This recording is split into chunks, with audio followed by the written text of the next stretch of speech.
Yes, hi everyone! Welcome back to my channel. Yes, this is RJ. Namiss niyo ba ako? Namiss niyo ako mag-review ng product na mukhang ewan, di ba? So, honestly, nandito ngayon ako sa roof deck para lang mag-review ng product, mami, yung Demo Republic. Kasi nga, hindi maganda dun sa room namin. So, tignan nyo naman, di ba? Instant ang atake, instant backlight, instant atake yung mga, ayan o, ma'am, show, atake. Naluloka ako lang mag-isa dito. So, para kung tanga, diba? So, for today's video, ayun nga, i-review lang natin yung yung Dermo Republic kasi nga, medyo nag-trending siya sa may black app. And now, napabili ako. So, tinry ko muna siya ng 2 weeks. So, eto siya, dala ko. So, this one, si Serum, ito yung pinaka-bottle niya. Tapos, ito yung pinaka-packaging niya. Yung pinaka-karton niya. Ayan siya. So, eto the good thing about this, nung nag-trending siya, tsaka ako bumili. Kasi nga, na-curious ako kung effective ba talaga siya or hindi. So, ngayon, nung bumili ako, actually, mga 3 weeks yun eh. Mga 3 weeks pa bago ako na-convince. So, nakita ko kasi, 1.5 million yung sold na. So, nung 1.5 million yung sold, ay ura-urada ako nag-check out, mami. So, ang eksena, dumating, ito na. So, nung dumating siya, 2 weeks ago, ginamit ko siya sa singit ko.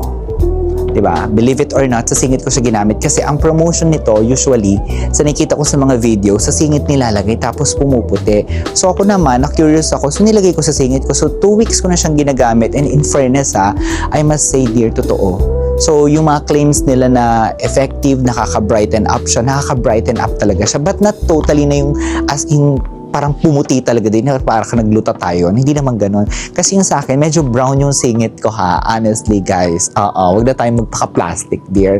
So, ang eksena, nag-brighten up siya. So, nag-improve siya. So, it has a 5% niacinamide. So, nakalagay dito. And meron siyang sensitive skin formula. So, ibig sabihin yung mga sensitive yung mga skins, pwede to. Okay?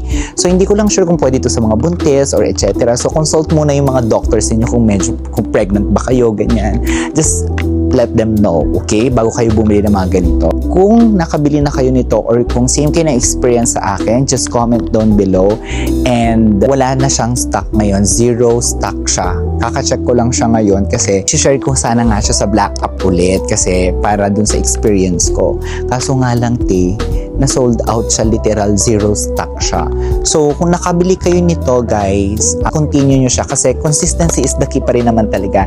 Pero I can't believe na effective talaga siya. Kasi, di ba, yung iba kasi, mga hype lang, di ba? Yung parang masabi lang mabenta siya, but this one, I must say, deserve niya talaga yung 1.6 sold na items and ngayon 0 stock siya. So, ayun. So, if you want to get this, guys, deserve niya ang 100 stars and 101 stars. Ganun ang atake. So, ayun. Get kayo nito if you want. Pero again, wala na silang stocks ngayon, ha? So, yun lang naman, ha? So, nag-effort pa akong pumunta dito sa sa may roof deck. Tama po. Ay, nakakaloka. So anyway, if you have any questions, just comment down below, ha? And don't forget to subscribe, like, and share. Thank you. Bye-bye.